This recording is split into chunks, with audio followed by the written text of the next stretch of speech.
છેલ્લા થોડા દિવસથી રાજકોટમાં દીપડાએ દેખાદેખી હોવાની ચર્ચાઓ જોર પકડતા લોકોમાં ભયનો માહોલ ફેલાયો હતો। ત્યારે દેખાયાની આશંકા બાદ ફોરેસ્ટ વિભાગે તપાસ શરૂ કરી હતી। ત્યારે આખરે ભયનો માહોલ ફેલાવતો દીપડો પાંજરામાં કેદ થયો છે।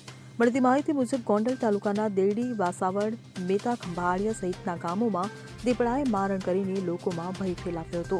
ત્યારે વાસાવડ ગામે જીતેન્દ્રભાઈ ખોખાણીની વાડીમાં દીપડાએ પાડીનું મારણ કર્યા બાદ વન વિભાગે દીપડાને પાંજરે પૂરવાની કામગીરી હાથ ધરી હતી।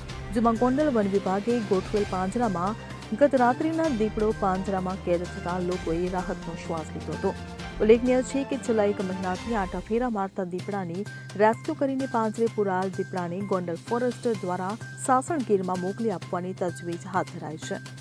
1 મહિનાથી વાસાવડ ગામની સીમમાં દીપડો આટા ફેરા મારતો હતો અને અમારા સીમમાં મજૂર વાસાવડ ગામમાં આજુબાજુના ગામમાં બધે દીપડાનો ભય હતો અને અમારી પાડીનું મારણ કરેલ હતું અને બાજુના મેતા ખંભાળિયા ગામે રોજનું મારણ કરેલ હતું અને અમે ગોંડલ તાલુકાની ટીમ, ફોરેસ્ટ ખાતાની ટીમને જાણ કરી તો તે લોકો 2-3 દિવસથી ખૂબ સખત મહેનત કરી અને રાત દિવસ એક કરીને અમારે ગામમાંથી આજે દીપડાને પિંજરે પૂરીને અમને ખેડૂને રાહતની લાગણી અનુભવી છે। અમારે મજૂરમાં અને અમારે ખેતીવાડીના ખેડૂને બધાને ભયનો માહોલ હતો અને આજે આ સાહેબો બધા આવી અને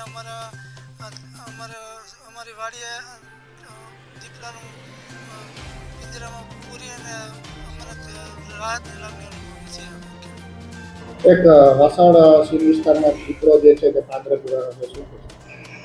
ગોંડલ તાલુકાના વાસાવડ ગામ, લીલાખા, મેતા ખંભાળિયા અને કેસવાળાને સીમ વિસ્તારમાં અવારનવાર દીપડાના આટા ફેરા હોય, જે બાબતે અમને તારીખ 15/3/2000 વાસાવડ સરપંચની લેખિતમાં રજૂઆત આવેલી હોય, જે અનુસંધાને આરએફઓ સાહેબની સૂચનાથી ગત રાત્રિએ અમને પાંજરું ગોઠવતા ગત રાત્રિએ 9:30 કલાકે દીપડો પાંજરામાં કેદ થયેલ છે। અને જે ગોંડલ તાલુકાના લીલાખા ગામે પણ એક બકરાનું મારણ કરેલું, વાસાવડ ગામે પણ ગાયનું મારણ કરેલું અને મેતા ખંભાળિયા ગામે પણ એક નીલગાયનું મારણ કરતું, જે ધ્યાને લઈ અવારનવાર ખેડૂતોમાં અને લોકોમાં ભયનો માહોલ હોય, તેથી આરએફઓ સાહેબ અને સરપંચશ્રીની રજૂઆત ધ્યાને લઈ અને ટ્રેસ કરી અને ગત રાત્રિના 9:30 કલાકે દીપડાને રેસ્ક્યુ કરેલ છે। છતાં રેસ્ક્યુ કરેલ દીપડાને કેમ છોડવામાં આવશે? રેસ્ક્યુ કરેલ દીપડાને હાલ અમારી રામપરા સેન્ચુરીની મેડિકલ ટીમ દ્વારા પ્રાથમિક તપાસણી કરી માઇક્રોચિપ બેહાડી અને જંગલ વિસ્તારમાં ફરીથી મુક્ત કરવામાં આવશે। Bureau report CN24 news.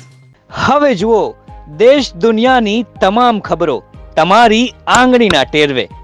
ઉઠાવો મોબાઈલ અને Google Play Store પરથી ડાઉનલોડ કરો અમારી CN24 ન્યૂઝ મોબાઈલ એપ।